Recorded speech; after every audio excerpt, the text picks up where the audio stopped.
Frozen breaded chicken thighs are the ultimate in meal prep ingredients.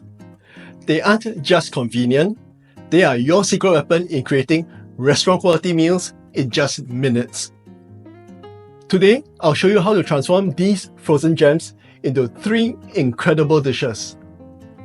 A juicy chicken burger, a Japanese katsu curry rice, and a sweet and sour crispy chicken that's better than takeout. Each recipe uses the same base ingredient, saving you hours of prep time and costs a fraction of ordering out. Let's start cooking. What I love about these frozen chicken thighs is that they cook completely hands-free in the oven. Just pop them in the oven while you handle the other tasks. You may also pan fry or deep fry them if you prefer. Either way, they come out brown and crispy.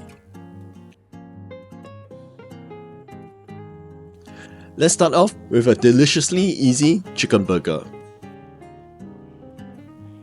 For this, you will need chicken thighs, burger buns, tomato slices, some lettuce, and American sliced cheese.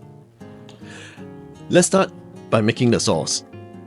In a bowl, combine mayo, yogurt, ketchup, garlic that's been finely chopped, or in this case, pressed, pickle that's finely chopped.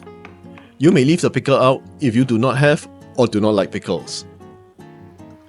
And oh yes, salt and pepper to taste.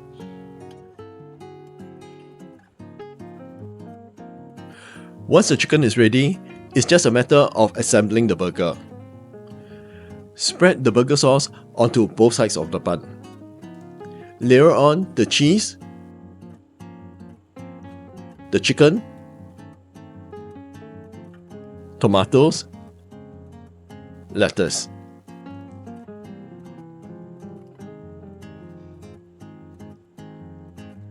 A deliciously easy chicken burger done.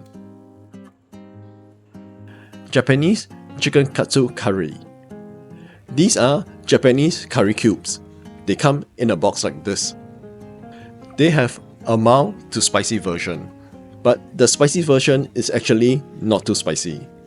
I would rate the spicy version about 3 out of 10.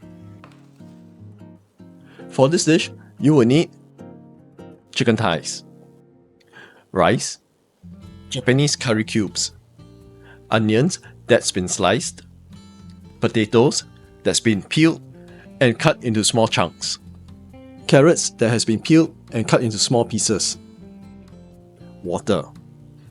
Now, here are a few other optional ingredients that would elevate your curry to the next level. If you are time-starved, like when you're preparing a weeknight meal, just leave them out. Worcestershire sauce, honey, ketchup, and a red apple that has been peeled and grated. To cook, in a pan over medium heat, put in some oil. Then the onions, carrots, and potatoes.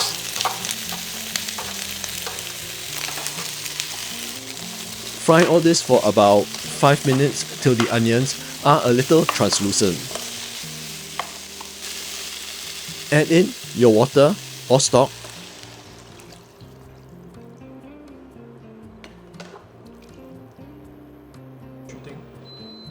And bring it to a boil. Then reduce it to a simmer. Cover and simmer for about 5 minutes.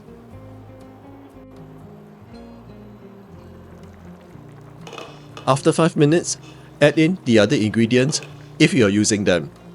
That's the Worcestershire sauce, ketchup, honey,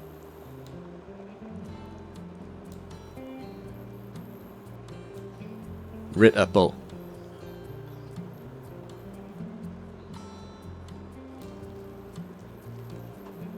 Boil this for another 10 minutes.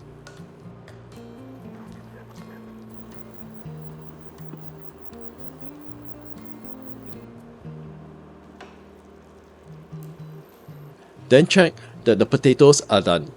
Do this by poking a fork into the potato. There shouldn't be much resistance. If it's still not done, just boil it longer. When the vegetables are tender, turn off the heat. Crumble the curry cubes into the pot.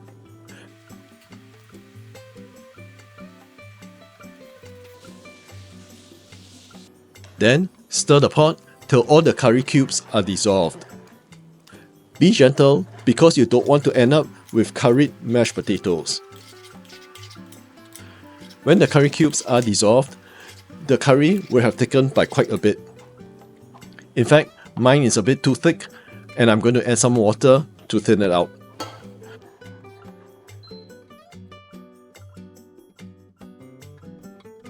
To store, cool the curry down to room temperature. I'm using a silicone tray here to store my curry in the freezer.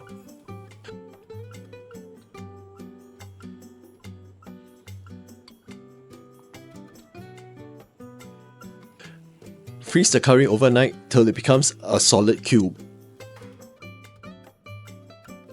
Then, pop them out and store them in a plastic bag.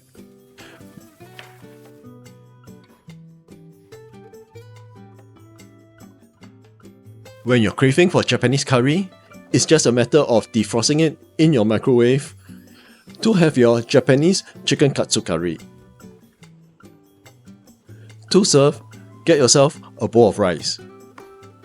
Cut the chicken up and put it on top. Then, spoon the luscious curry over the chicken.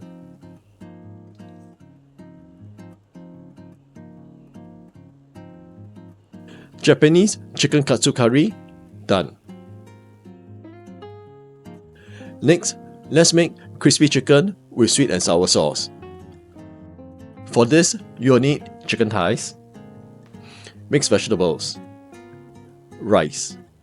For the sauce, we'll need white vinegar, sugar, water, ketchup, pineapple or lychee, both of these are optional, cornstarch.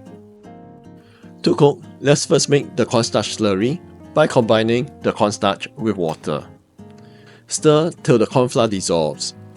Then set it aside. In a pot, add some water, white vinegar, sugar, and ketchup. Put this on a low heat to heat up the solution while you stir. Stir it till all the sugar dissolves. Then, put in the mixed vegetables.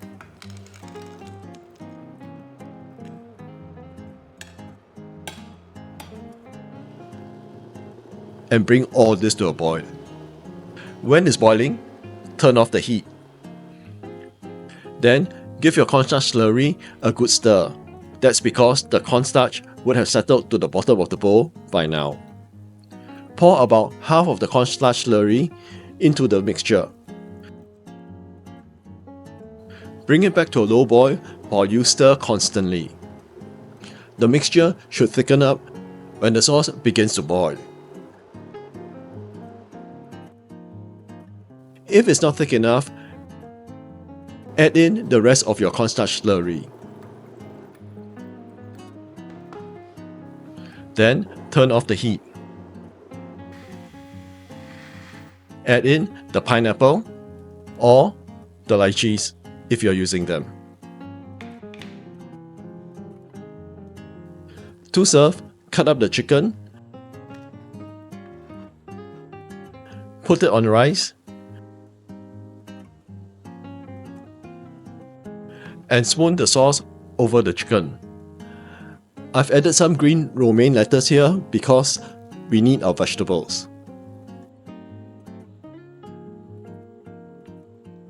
And there you have it, 3 completely different meals, all starting with the same frozen breaded chicken thighs. What I love most about this meal prep hack is how these chicken thighs become your secret weapon. They are ready in just 20 minutes, they are budget friendly, and they give you the foundation for endless meal possibilities. Speaking of endless possibilities, I've got some incredible videos lined up on your end screen that YouTube thinks you are going to absolutely love. And I'll see you in my next one.